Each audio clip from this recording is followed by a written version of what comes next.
안녕하세요, 여러분. 제가 정말 살다 살다 별일을 다 겪어봅니다. 제 나이 40대에 이혼녀가 될 거라고는 생각도 못했을 뿐더러 이런 추잡한 일이 저에게 벌어질 거라고는 상상조차 하지 못했습니다.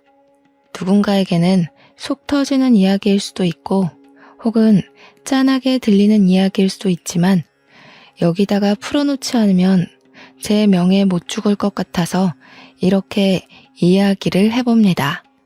참으로 지긋지긋하고 벗어나고 싶기만 했던 생활인데 막상 일이 이렇게 되고 나니까 어디로 가야 할지 길을 잃은 아이처럼 살게 되네요. 제 이야기를 끝까지 들어주신다면 저에게는 더할 나위 없는 힘이 될 것 같습니다. 저는 20대 중반쯤 6살 연상인 남편과 결혼을 하게 되었습니다. 저와 남편의 고향은 경북 상주였고 가부장적인 남편네 집에서 그러니까 시댁에서 어린 마음에 상처를 받으며 고생고생하며 신혼살림을 했습니다.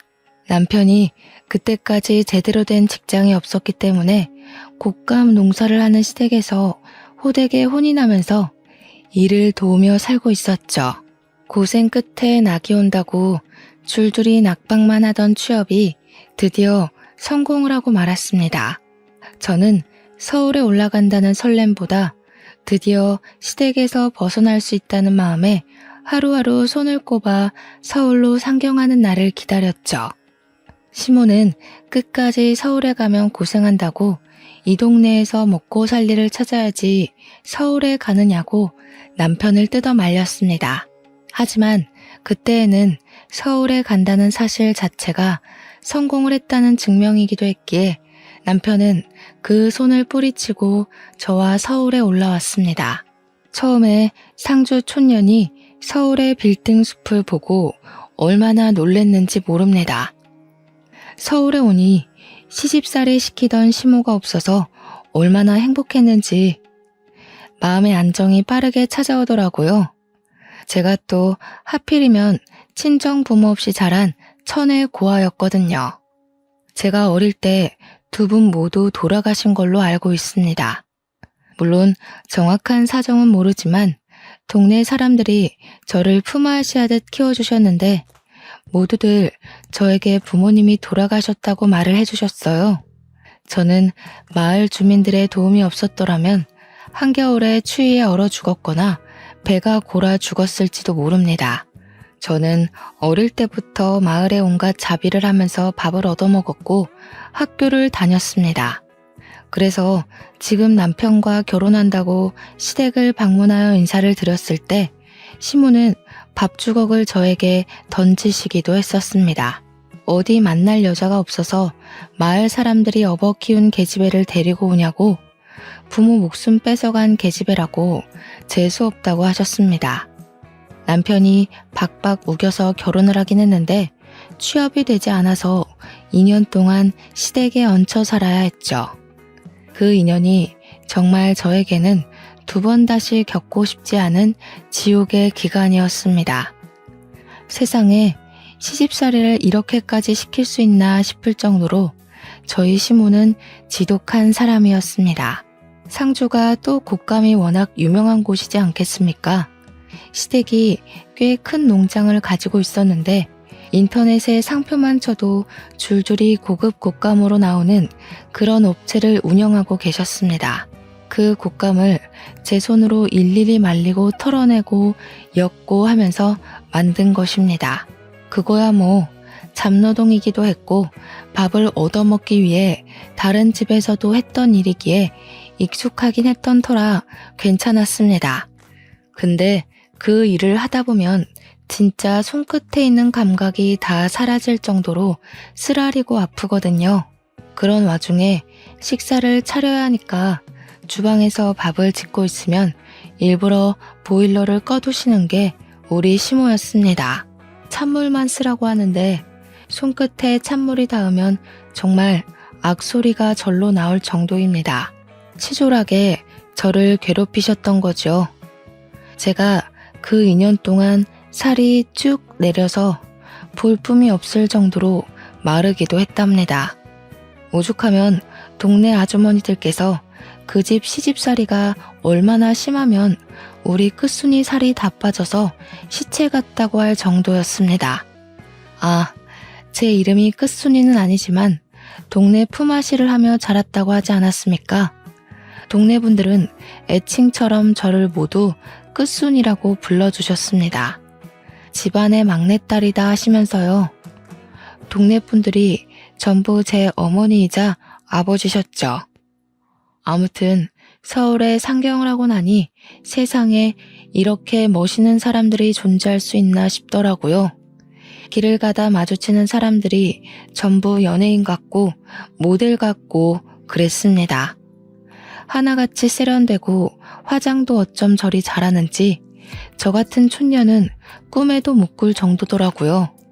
남편은 서울에서 일을 하게 되면서 상주에 있는 시모의 사업장에서 일을 할 때보다 훨씬 많은 돈을 벌기 시작했습니다.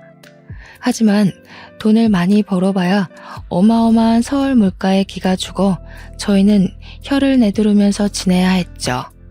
그나마 시댁에서 저희가 상경할 때 집을 구할 돈을 빌려줘서 다행이었습니다. 그거마저 없었더라면 정말로 지하 단칸방에서 집을 구할 돈을 언제쯤 모으려나 하면서 손가락만 빨면서 지냈을지도 몰라요. 시댁이 곶감 장사를 하면서 꽤 많은 돈을 벌어서 다행이었다고 생각합니다. 물론 시모는 그만큼 저를 부려먹긴 했지만요. 하나뿐인 아들이라고 저희한테 주택 전세를 얻을 만큼은 빌려주었죠. 그 돈을 담보로 저는 또 어마어마하게 시댁에 시달려야만 했습니다. 곶감철이 아닐 때에도 무슨 일만 생기면 5시간 거리인 상주로 저를 몇 번이나 부르셨습니다. 한 달에 몇 번이나 왔다 갔다 했는지 정말 하루 걸러 상주에 내려갔다고 해도 과언이 아닐 정도였어요. 꽃감을 말릴 철이 오면 내려가서 일을 도와야 했기에 새벽같이 버스를 타고 상주로 내려갔고 시모가 만족할 때까지 일을 해야 했습니다.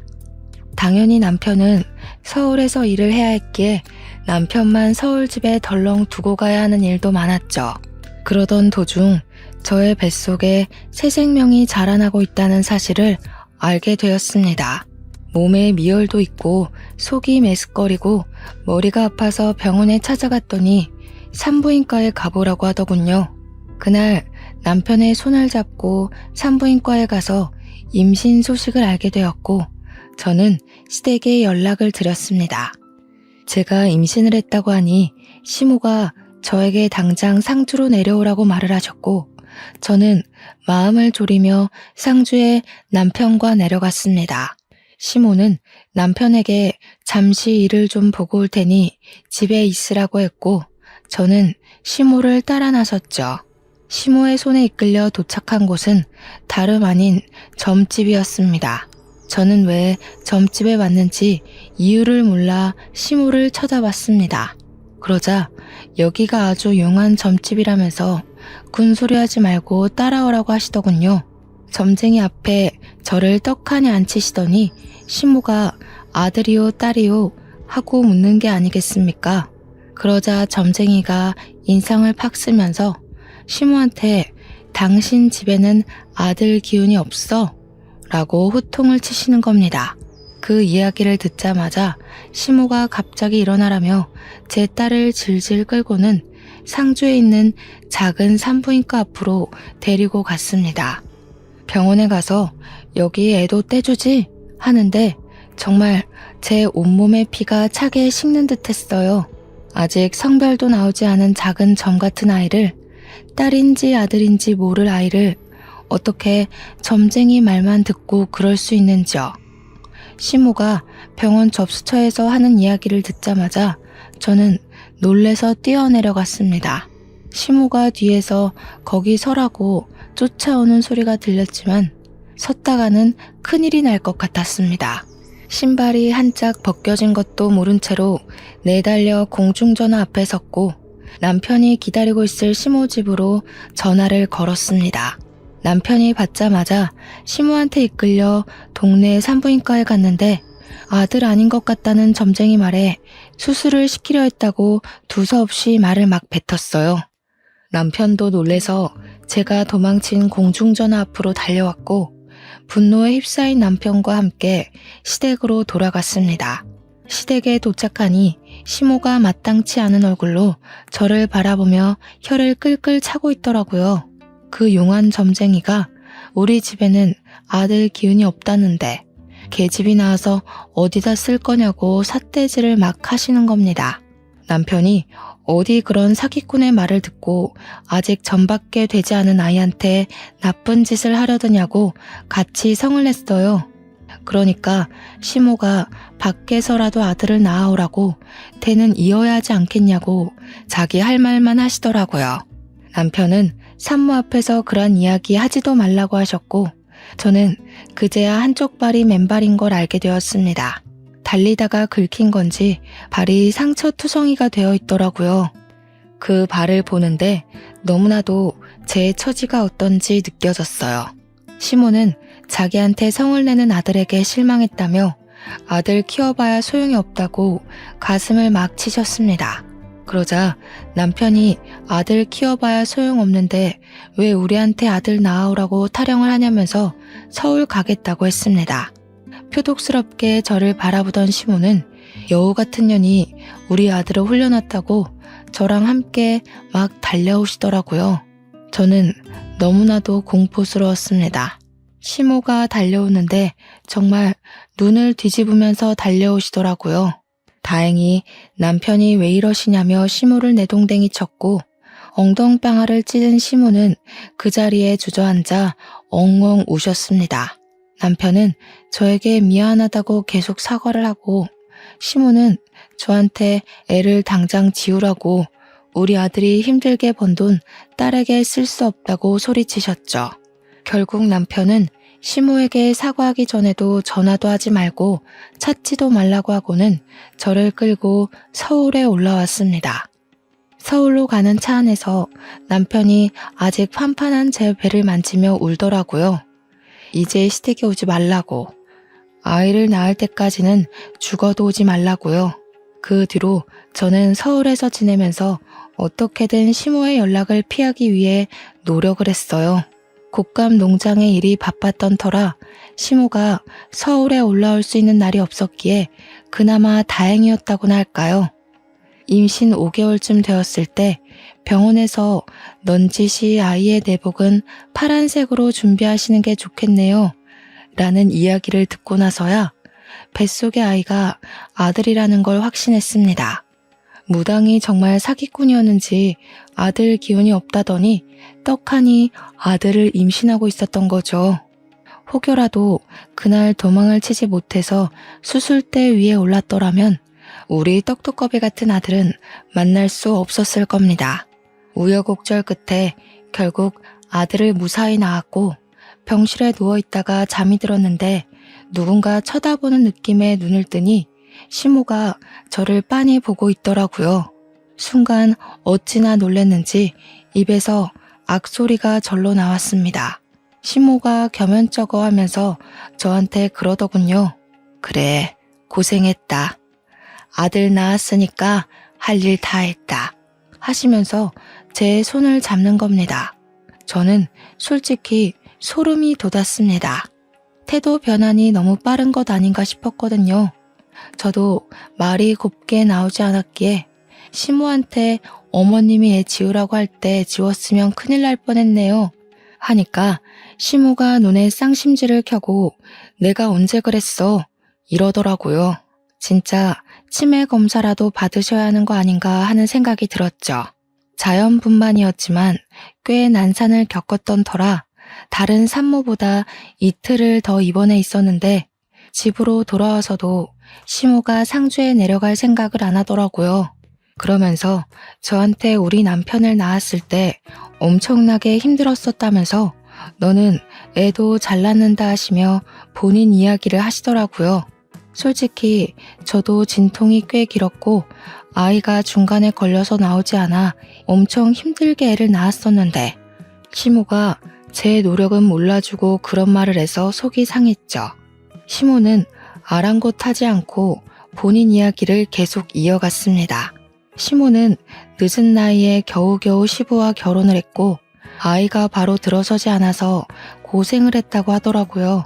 2번의 유산을 했고 3번째에서야 겨우겨우 남편을 낳을 수 있었는데 그때가 이미 30대 중반을 넘겨버린 나이여서 시댁에서 엄청난 구박을 받았다고 했어요. 겨우겨우 아들을 낳았으니 목숨 유지하고 살았지 딸을 낳았으면 쫓겨났을 거라고 훌쩍이시더라고요. 그러면서 딸은 전혀 도움이 되지 않는다고 계속해서 이야기를 하시는데 저나 시모나 둘 다 여자 아닌가요? 그냥 그 이야기 자체가 제가 딸을 낳았더라면 널 내쫓았을 거야 하는 이야기로밖에 들리지 않았습니다. 듣기 싫었지만 본인 말만 하시는 시모의 이야기를 끝까지 들을 수밖에 없었죠. 그때는 조리원 같은 게 제대로 되어 있던 시절은 아니었기에 집에서 몸조리를 해야 했습니다. 시모가 상주에 내려갈 생각을 도통 하지 않으니 어쩔 수 없이 집에서 시모와 함께 몸조리를 해야만 했어요. 오유 양이 많아서 전몸살이 땅땅하게 뭉쳐 걸릴 때에 풀어줄 생각은 않고 저한테 잔소리만 하시던 시모. 도무지 누가 누굴 도와주러 온 건지 모르겠더라고요. 거기다가 모유 수유를 할 때마다 자꾸 빤히 보시는데 너무 부끄럽고 부담스럽더라고요. 자기 앞에서 모유 수유를 하라고 우리 손자가 잘 빨아먹는 걸 봐야겠다면서 저한테 계속 이야기를 하시는데 정말 너무 싫었어요.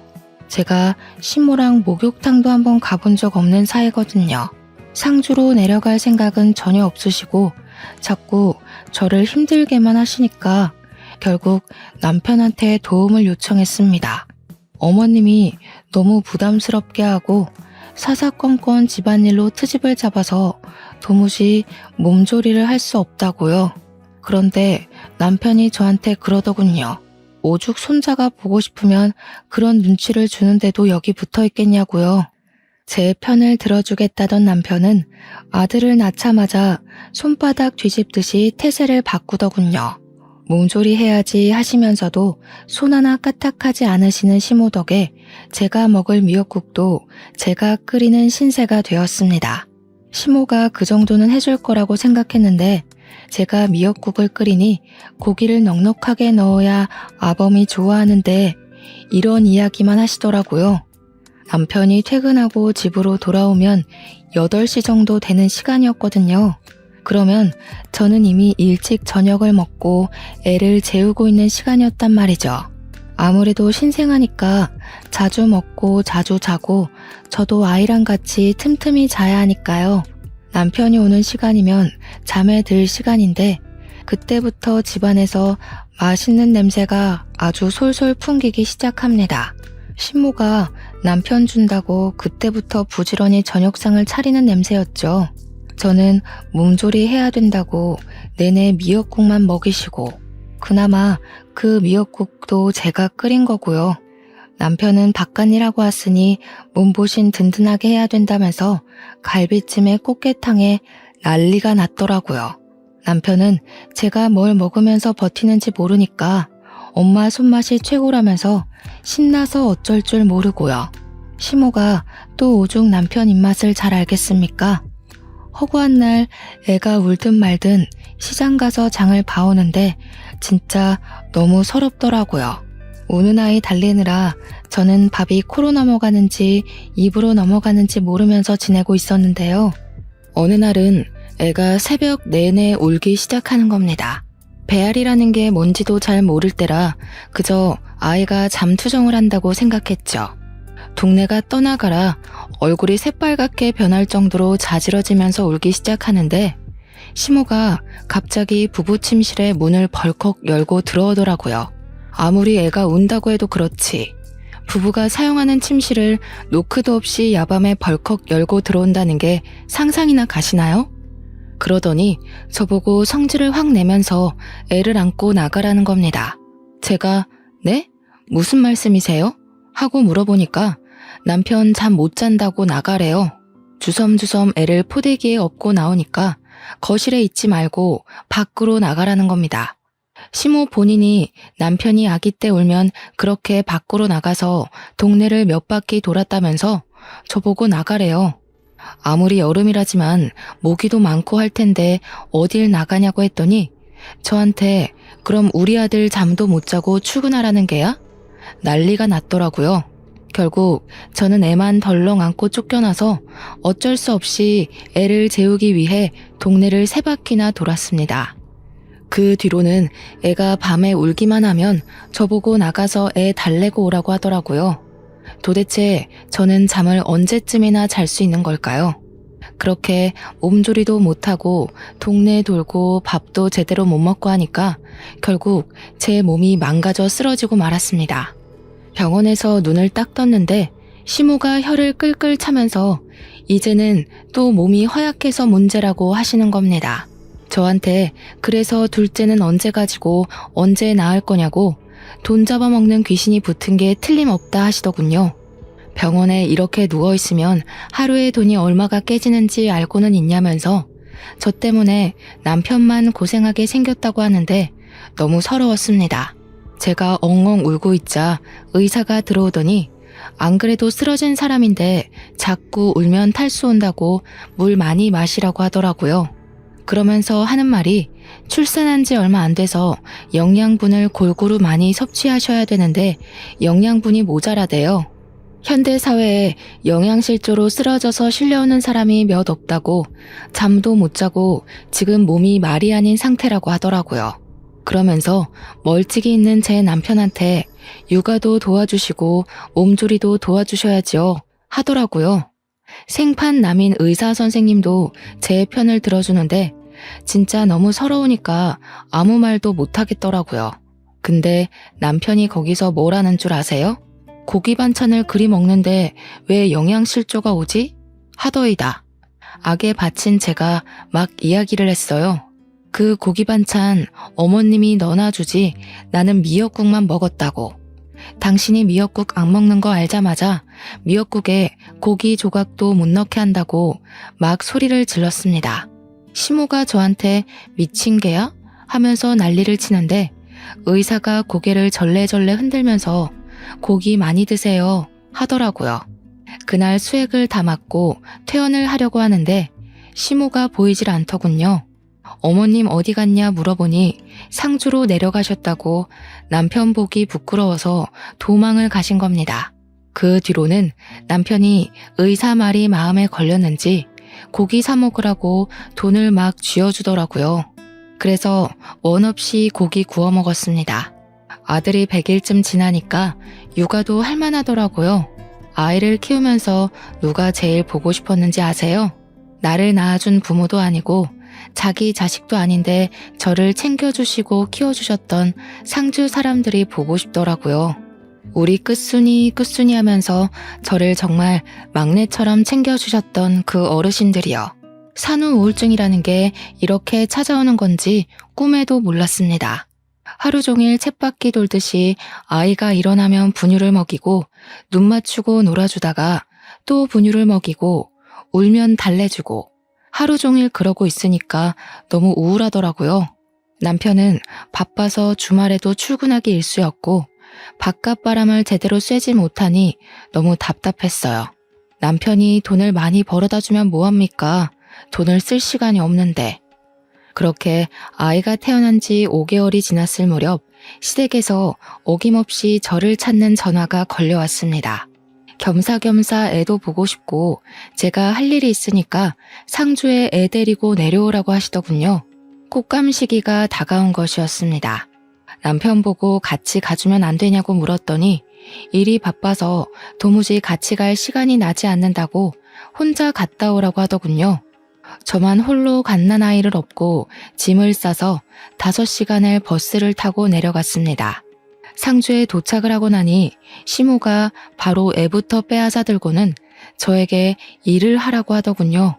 시모는 손자를 보느라 정신이 나간 사람처럼 굴었고 저는 하루 종일 쪼그려 앉아서 일을 해야 했습니다. 그러다가 아이가 배고플 시간이 되어 분유를 주러 갔는데 시모가 곶감의 속을 숟가락으로 살살 긁어서 아이에게 먹이고 있는 게 아니겠습니까? 이도 없는 아이한테 아직 이유식도 시작하지 않은 아이에게 곶감을 주다니 이게 무슨 짓인가 싶었어요. 제가 너무 놀라서 어머님 하고 소리를 지르자 시모가 무슨 유난을 그리 떠냐고 오히려 저한테 뭐라고 하더라고요. 속만 살살 긁어서 준 거라고 하더라고요. 제가 이유식 시작도 안 한 아이한테 무슨 일이 생길 줄 알고 그걸 주시냐고 했죠. 그러니까 시모한테 그게 무슨 말버릇이냐고 트집을 잡더니 우리 남편도 어릴 때 다 곶감 먹고 컸다고 성을 내시더라고요. 애 보는 거에 참견할 시간 있으면 곶감 하나 더 엮고 오라고요. 평소에 조용한 시모의 집에서 아기 울음소리가 들리니 상주 사람들이 끝순이가 동네에 왔나 보다 싶어서 시모 집으로 찾아왔어요. 아이가 누굴 닮았나 궁금하기도 했다며 하나같이 저한테 우리 끝순이 고생했다고 토닥여 주시더라고요. 저를 보고 싶어서 오셨다더니 용돈도 한아름 준비해서 오시는 거예요. 아이를 낳았을 때 고생했을 텐데 이제야 용돈도 준다면서요. 우리 시모한테도 못 받아본 돈이라 너무 소중해서 감사하다 인사드리고 가슴팍에 넣어놨는데 시모가 그 돈 내놓으라 하더라고요. 제가 받은 건데요. 하니 우리 손주 낳아서 받은 돈 아니냐고 말도 안 되는 소리를 하면서 그 돈 내놓으래요. 우리 시모 진짜 부자거든요. 시부 돌아가시고 모든 사업장 시모가 받아둔 터라 진짜 알짜배기 부자란 말이에요. 이 곶감 농장 나중에 다 손자 거 될 거라면서 그러니 손자한테 들어오는 돈은 자기가 챙기는 게 맞는다며 돈 내놓으라고 하는데 말이 되나요? 결국에는 제가 돈 가지고 있으면 땀만 먹고 도망갈까봐 내놓으라는 것이었습니다. 오죽하면 옆에서 우리 아들 귀엽다고 보고 있던 동네 아줌마가 시모한테 삿대질을 막 하더라고요. 뺏을 게 없어서 끝순이한테 준 용돈을 뺐냐고 할머니 성격 고약하다고 하면서요. 그랬더니 시모가 또 씩씩거리면서 자네는 뭔데 집안일에 참견이냐고 성질을 버럭 내시대요. 그렇게 한 일주일 있다가 서울에 돌아오니 그 사이에 잘 쉰 건지 남편 때깔이 곱더라고요. 술 냄새가 진동을 하는데 오자마자 저한테 해장국 좀 끓여달라고 하길래 해장국을 끓여줬어요. 결혼 전에는 저 없으면 죽겠다고 난리를 치는 통에 결혼까지 했건만 애 낳고 나니까 제가 날개옷 잃은 선녀같이 느껴지나 봐요. 제가 시댁에서 당하는 일들은 하나도 신경 써주지 않고 자기가 세상에서 제일 바쁜 사람인 줄 알고 살더라고요. 그렇게 겨울이면 상주에 내려가서 일을 하고 애는 쑥쑥 자라나고 몇 년을 보냈는지 모르겠습니다. 애를 낳은 게 겨우 20대 중반이었는데 벌써 40대를 넘긴 나이가 된 거죠. 우리 아들은 중학생이 되었고 서울 애들 사이에서 공부도 곧잘 따라가 중상위권 성적을 유지하면서 지내고 있었습니다. 저는 꼬부랑 글씨를 아무리 봐도 모르겠던데 우리 아들은 저한테 차근차근 설명도 참 잘해주더라고요. 나중에 선생님 되는 게 꿈이라면서 열심히 공부할 거라고 했어요. 얼마나 기특하고 예쁜지. 아들이지만 참 순수하고 얌전한 놈이었죠. 하지만 그 행복은 얼마 가지 않았습니다. 집에 큰일이 생기고 말았죠. 바로 평생 동안 저를 괴롭히고 정정하게 살 것 같았던 우리 시모가 풍으로 쓰러지게 된 겁니다. 처음에는 거동도 제대로 못하시는 바람에 집에서 수발을 들어줄 사람이 필요해졌어요. 아들은 중학생이고 남편은 직장 때문에 움직일 수 없고 저 또한 집안일을 챙겨야 하는 입장으로 시모 옆에 내내 붙어 있을 수가 없었기에 간병인을 구했습니다. 그런데 시모의 성격이 어찌나 괴팍한지 다들 대충 아시잖아요. 간병인들이 도무지 버텨내지를 못하는 겁니다. 시모가 사사건건 입만 살아서 트집을 잡아대고 욕을 해대고 하니까 간병인들이 도망을 간 거예요. 한 달 동안에만 3명의 간병인이 도망을 가게 되면서 결국 남편은 저에게 부탁을 하더라고요. 애는 공부를 해야 하고 자기는 일을 해야 하니 집에서 그나마 시간이 남는 저보고 수발을 들어달라고요. 이게 사실 부탁인지 명령인지는 잘 모르겠지만 남편이 해달라고 하는데 제가 어떻게 거절을 하겠습니까? 결국 제가 짐을 싸서 상주로 내려가게 되었습니다. 서울에 언제 올 수 있을지 기약 없는 상주행이었죠. 제가 내려가니까 누워서 꼼짝 못 하시던 시모가 잘 왔다고 하시더라고요. 그동안 간병인들이 어찌나 하는 일이 없던지 속이 답답할 지경이었다면서 일은 우리 며느리가 잘하지 하시는데 무섭더라고요. 그 말이 칭찬이 아니라 앞으로 내가 널 부려먹을 거다 하는 경고같이 느껴졌어요. 순간 신혼 2년 동안 시집살이를 했던 일들이 새록새록 떠오르대요. 그렇게 옆에서 병수발을 들면서 시모가 거동을 조금씩이라도 할 수 있도록 시모를 끌어안고 움직이기 시작했습니다. 시모가 한번 쓰러지고 나니까 화내는 기력도 예전만치 못한지 저한테 잔소리도 하도 줄이시더라고요. 물론 이렇게 수그러들기까지 꽤 시간이 흐르긴 했죠. 간병하겠다고 내려간 첫날 오줌 누는 요강을 제때 비우지 않았다고 그 요강을 저한테 던지셨거든요. 안에 가득 차 있던 소변을 뒤집어 썼을 때는 정말 화가 머리끝까지 나서 시모한테 소리를 고래고래 질렀습니다. 어머님, 이러시면 저 밥도 안 하고요. 요강도 비우지 않을 거라고요. 아예 서울로 가서 나몰라라 하고 지낼 겁니다. 했더니 깨갱 하시더군요. 제가 정말 짐부터 싸고 아무것도 하지 않자 저한테 처음으로 미안하다고 먼저 사과까지 하셨습니다. 그 뒤부터는 시모의 재활을 위해 힘을 썼죠. 그나마 남편이 돈을 꼬박꼬박 보내주어서 읍내에 있는 정형외과 선생님의 도움을 받아 마사지도 해드리고 거동을 도와주는 보조기구도 샀어요. 하지만 시모를 돌보는 일만 저에게 주어진 것은 아니었습니다. 우리 시모 농장의 규모가 꽤 컸거든요. 곶감 사업장도 큰 업체였고요. 그 관리가 전부 제 몫이 되고 만 거죠. 시모가 움직일 수 없으니 제가 매일같이 출근을 해서 농장을 한두 시간 돌봐야 했습니다. 시모가 낮잠을 자는 틈에는 공장 시차를 가고 시모가 깨어있을 때는 식사도 차려야지, 씻겨드려야지, 운동도 해야지. 엄청 바빴습니다. 얼마나 깔끔을 떠는 분이신지 하루에 한 번 씻지 못하면 혓바늘이 돋는다고 하시더라고요. 처음에는 시모가 목욕하는 것만 옆에서 도와드렸는데 결국에는 저도 온몸에 물을 뒤집어 쓰게 되더라고요. 그래서 그냥 시모랑 같이 씻게 되었죠. 정정할 때는 목욕탕 한 번 같이 가본 적 없는 사이였지만 늙어서 하게 되네요. 시모 등도 빡빡 밀어드리고 씻고 나서 머리도 정갈하게 정리해드리고 스킨 로션도 다 발라드리고요. 거동을 조금씩 하게 되긴 했지만 화장실이 급할 때는 제가 똥오줌도 다 받아드리고 했어요. 식사를 하실 때도 손을 자꾸 떠시니까 제가 먹여드리게 되었고요. 그렇게 3개월을 조금 넘는 시간 동안 시모와 둘이 상주에서 지내게 되니까 서울에 있는 남편이랑 아들이 문득 궁금하더라고요. 그래서 전화를 했더니 아들이 받는 겁니다. 잘 지내냐고 물어보니까 애가 기가 팍 죽은 목소리로 응 하고 대답을 하는데 서글펐어요. 밥은 잘 챙겨 먹는 거냐고 엄마가 주말에 한번 올라가겠다고 하니 제가 보고 싶어 죽겠다고 이야기를 하더라고요.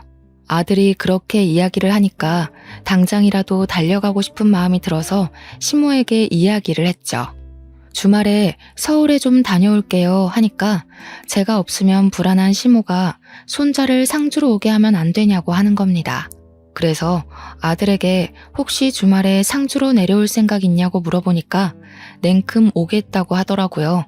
아들 사랑, 손자 사랑이 대단한 우리 시모는 우리 아들이 내려오자마자 신이 나서 난리가 났습니다. 예쁘다 예쁘다 하면서 아들한테 어디 숨겨놨던 돈을 막 주는 거예요. 그러면서 넌지시 아범은 왜 안 내려오냐고 물어보더라고요. 아들이 아빠 바쁘대요.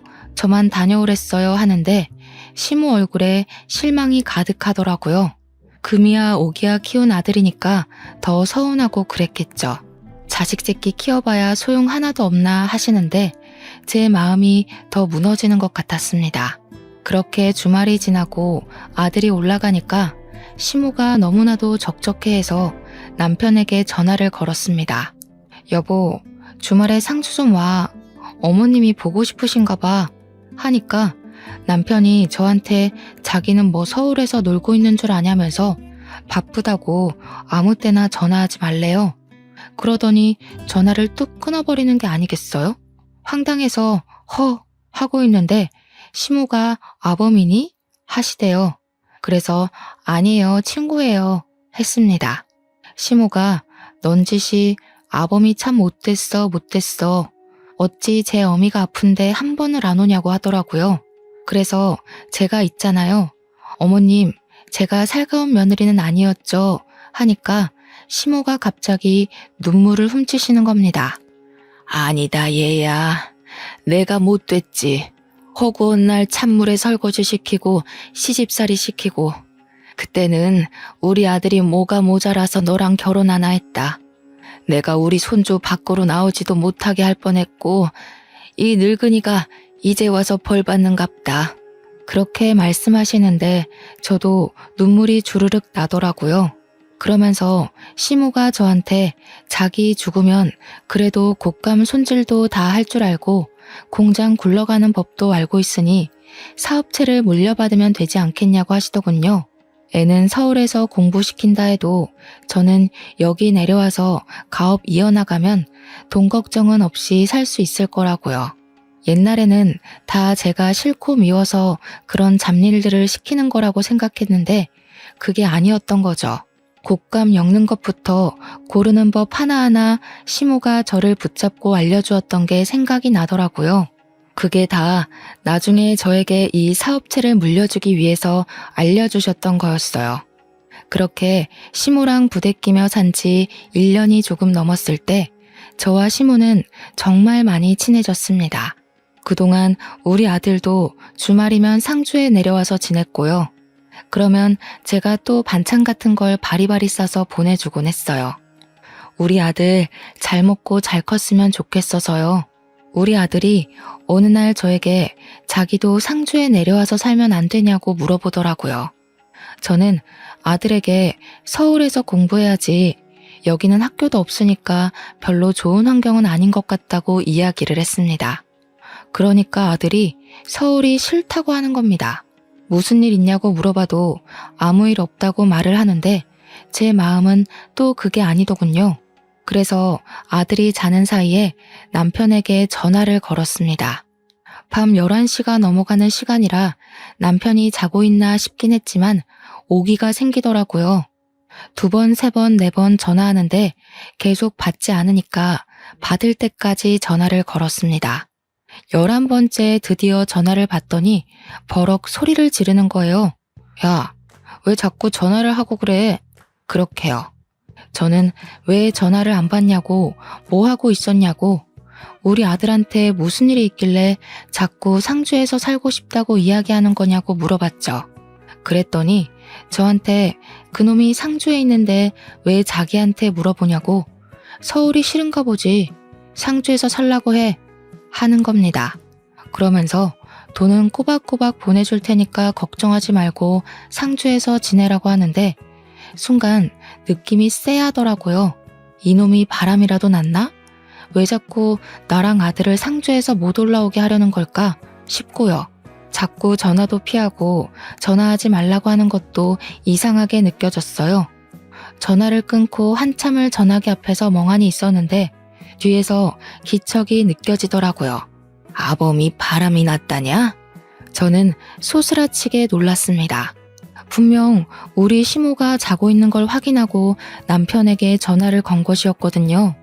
한번 잠들면 누가 업어가도 모르게 깊게 잠을 자는 시모라서 안심하고 있었는데 거기다가 시모가 9시면 잠자리에 드시거든요. 시간이 11시가 훌쩍 넘었는데 갑자기 일어나서 말을 거시니 제가 얼마나 놀랐겠어요. 바람이라뇨. 에이, 설마요 어머님. 아범이라면 계집질을 하고도 남지. 지 아비가 그러다가 일찍 죽은 거 아니여. 그 피가 어디 가겠어? 망할 놈의 새끼. 돌 맞아도 싼 새끼 같으니라고. 시모가 남편 욕을 하는 걸 생전 처음 본지라 저는 어안이 벙벙했습니다. 그러더니 저한테 당장 내일 아침 첫 차를 타고 서울에 가서 그놈을 족치고 오라고 하시는 겁니다. 제가 놀라서 네? 하고 물어보니까 하루 정도는 옆집 윤씨네한테 도와달라고 하면 될 거라고 하시더라고요. 그러면서 아침에 눈 뜨자마자 터미널로 가서 서울에 갔다 오라고 하셨어요. 가서 바람이 난 게 맞으면 발로 차주고 오해가 있는 거라면 다 풀고 오라고 하시더라고요. 그래서 저는 아침에 눈 뜨자마자 윤씨네 아주머니에게 길어야 이틀이라고 시무를 부탁드린다고 말씀을 드린 후 아들과 함께 서울로 향했습니다. 혹시나 싶어서 아들에게 혹시 너네 아빠 바람났냐고 물어보니까 아들 눈동자에 지진이 나더라고요. 알고 보니까 바람난 지 꽤 됐더라고요. 제가 상주를 오고 가고 할 때부터 그런 낌새가 있었던 거예요. 한 번 오면 며칠을 여기서 머물렀으니까요. 그 사이에 집 밖에서 자고 여자를 만나고 했던 거죠. 아예 제가 상주로 내려온 이후에는 집까지 여자를 들이더랍디다. 아들이 미쳤냐고 하니까 아들한테 너만 입 다물고 있으면 된다고 했대요. 저희가 올라간 날이 토요일이었는데 일요일까지 있을 거라고 남편은 알고 있을 테니까 분명히 집을 차지하고 있을 거란 생각이 들었습니다. 그래서 서울에 도착하자마자 집으로 달려가서 문을 벌컥 열었어요. 현관에 난생 처음 보는 하일이 있더라고요. 냅다 안방 문을 열었습니다. 해가 중천에 떠 있는데도 안방 침대에서 둘이 누워 자고 있더라고요. 방안 가득 술 냄새가 진동하고요. 온몸이 부들부들 떨리는데 이대로 두고 볼 수 없으니까 화장실에 가서 시리게 찬물을 바가지에 담아 자고 있는 그 두 년놈들을 향해 뿌렸습니다. 둘 다 혼비백산에서 일어나는데 제가 떡하니 버티고 있으니 저승사자 본 사람처럼 놀라더군요. 이 미친 것들이 당당하게 바람을 우리 집 안방에서 피네? 아들, 증거 남겨. 제 말에 아들이 휴대폰을 들고 사진을 막 찍더라고요. 남편이 이게 무슨 짓이야? 하면서 저한테 당장 나가라고 소리를 치는 게 아니겠어요? 도대체 제가 왜 나가야 하는 건지, 불륜을 저지르고도 저리 뻔뻔할 수가 있나요? 차라리 잘 됐네. 이참에 이혼하자. 안 그래도 어떻게 말을 해야 할지 고민했는데 내 새 여자가 임신을 했거든. 그러니까 우리 깔끔하게 갈라서 자고. 알겠어? 네가 낳은 아들은 내가 포기해 줄 테니까 둘이 잘 먹고 잘 살면 되겠어. 저한테 너네 둘이서 잘 살아봤자 얼마나 잘 살겠냐마는 이러면서 나가라는데 진짜 바보같이 눈물이 나더라고요. 그 길로 아들과 저는 짐을 싸서 상주로 내려왔습니다. 시무를 보자마자 무슨 정신인지 엉엉 눈물이 나더라고요. 상간녀가 있더라. 그 여자가 임신을 했더라. 나한테 이혼하자더라 했어요. 시모가 한숨을 푹 쉬더니 저한테 이혼해라 하시더라고요. 돈은 넉넉하게 줄 테니까 뒤도 돌아보지 말고 서울 가서 살아 하시는데 제가 가면 시모는 누가 돌보냐고 그 여자가 와서 수발될 것 같냐고 했죠.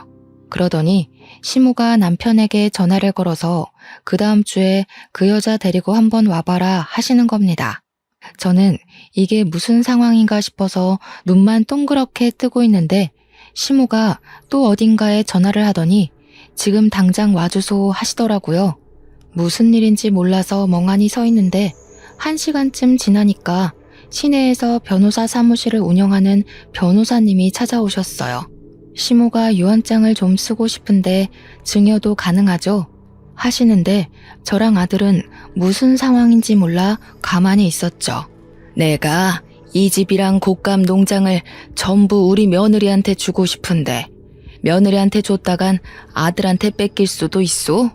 그러니 변호사님이 제가 먼저 사망을 하게 되거나 소송을 걸게 되면 그럴 수 있다고 하시면서 손자에게 증여를 하면 괜찮다고 하더라고요. 시모는 곰곰이 생각하더니 그렇게 하겠다고 하셨습니다. 저와 아들은 소스라치게 놀랐죠. 그러면 증여세를 내가 내더라도 우리 손자한테 증여합시다. 세금 문제는 내가 알아서 다 할 테니까 어디로 내야 하는지만 알려줍소. 그러더니 시모가 우리 아들의 손을 꼭 잡고 이야기를 하시더라고요. 아가, 이거 니 다 주마. 절대로 너희 아비한테 뺏기지 말고 단단히 들고 있어. 그렇게 일주일 동안 어머님은 바쁘게 변호사님과 상의를 해서 모든 명의를 아들의 명의로 돌려주셨습니다. 그리고 약속했던 날짜에 남편과 상간녀가 상주로 찾아왔습니다. 저와 아들을 보더니 여기서 기생하고 있었냐고 하더라고요. 우리 시모가 힘이 잘 들어가지도 않는 손으로 요강을 번쩍 들더니 소변이 가득 차 있는 요강을 남편과 상간녀에게 던졌습니다. 오줌을 뒤집어 쓴 둘은 이게 뭐야 하면서 난리법석을 떨었죠. 이 버러지 같은 것들아. 아범 너는 말이야. 네 아비가 오입질을 하다 죽었는데도 바람을 피워? 내 재산 네 한 푼도 안 준다. 내가 우리 손주한테 다 증여했으니까 2번 다신 상주 땅에 발도 들이밀지 말어. 제 뱃속에도 어머님 손주가 있는데요. 저 자식이 내 자식이 아닌데 그게 어찌 내 손주가 될 수 있소. 우리 집에 아들 기운 없다 하더니 이게 내 아들이랑 절연하라는 소리였는갑소. 너희 뱃속에 애도 분명 고추 안 달렸을 거요. 당장 내 눈앞에서 썩 꺼져. 오줌 뒤집어 쓰고 남편은 씩씩거리면서 엄마 죽으면 재산 못 찾아올 것 같냐고 패드립을 치더라고요. 변호사가 우리 아들한테 증여하면 증여세를 2번 물고 준 거라서 절대 못 찾을 거라고 했지만 알려주진 않았죠. 저는 결국 남편과 이혼을 했어요. 상간녀가 임신해 있었기에 이혼을 해주지 않고 버텨볼까 했지만 시모가 뭘 질질 끄냐고 하시더라고요. 그리고 아들이랑 아예 상주로 내려와서 곶감 농장을 운영하며 시모의 병수발을 들었지만 2년 뒤 겨울에 시모가 돌아가시게 되었습니다. 시모가 그렇게 가시고 아들이랑 저랑 장례 준비까지 다 끝냈는데 남편이 상주에 오더니 재산 정리를 하자고 하더군요. 너 줄 재산 없다고 변호사님이랑 이야기하라고 했어요. 남편은 변호사가 준비한 서류를 죄다 훑더니 정말 시모 명의로 된 재산이 하나도 없는 걸 보고는 부들부들 떨더라고요. 근데 더 웃긴 건 상간녀가 애를 안고 쫓아 내려왔는데 그 애가 딸이더군요. 콩고물 하나 못 얻어간 전 남편이 어떻게 살고 있는지는 그 뒤로 소식을 전해 듣지 못해 모르겠습니다. 저는 시모가 물려준 농장을 잘 운영해가며 아들과 함께 행복하게 살고 있습니다. 동네 사람들도 끝순이 돌아온 걸 축하한다고 저를 2팔 걷고 도와주신 덕분이죠. 우리 시모 하늘에서 다시 만나는 그날까지 저를 응원해 주실 거라 믿고 오늘의 사연은 여기까지 올려보도록 하겠습니다. 감사합니다.